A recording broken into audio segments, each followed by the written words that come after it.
आपण पाहत आहात आपल्या हक्काचे प्रतिध्वनी न्यूज।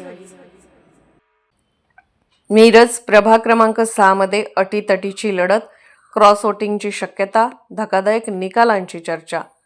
मिरज शहरातील अटीतटीच्या आणि रंगतदार निवडणुकीपैकी एक म्हणून प्रभाग क्रमांक 6 ची निवडणूक पाहिली जात आहे। या प्रभागात सध्या राजकीय वातावरण चांगले तापले असून सर्वच पक्षांनी आपली ताकद पणाला लावली आहे। या प्रभागात राष्ट्रवादी काँग्रेस, अजित पवार गट तसेच राष्ट्रवादी काँग्रेस व काँग्रेस पक्ष यांनी एकत्र येत संयुक्त पॅनेल उभे केले आहे। त्याचवेळी भारतीय जनता पार्टीने कमळाच्या चिन्हावर 4 उमेदवार उभे करून निवडणुकीत चुरस वाढवली आहे। मुस्लिम बहुल इलाका असलेल्या या प्रभागात मुस्लिम समाजाचे मतदार मोठ्या संख्येने आहेत।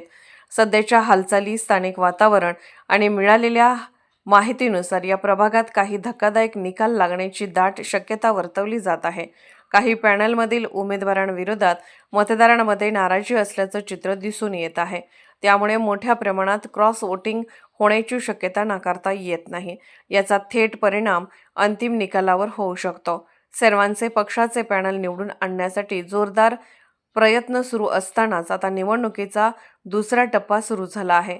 या टप्प्यात प्रचार अधिक आक्रमक होत असून मतदारांच्या मनामध्ये नेमके काय चित्र तयार होते आहे हे महत्त्वाचे ठरणार आहे। प्रभागात फेरफटका मारल्यानंतर मतदारांमध्ये संभ्रमाची स्थिती असल्याचे स्पष्टपणे जाणवत आहे। काही मतदार ठामपणे आपल्या उमेदवाराचा विजय निश्चित असल्याचे सांगत असले तरी एकूण मतदारांचा कल अद्याप द्विधा मनस्थितीत असल्याचे दिसून येत आहे। पहिल्या टप्प्यातील प्रचारात सर्व उमेदवार, पॅनल प्रमुख आणि कार्यकर्ते अक्षरशः पायाला भिंगरी लावून प्रभागात फिरताना दिसत आहेत। आता दुसऱ्या टप्प्यातील प्रचारात कोण बाजी मारतो याकडे सर्वांचे लक्ष लागले आहे। आपण पाहत आहात तुमच्या हक्काचे प्रतिध्वनी चॅनल।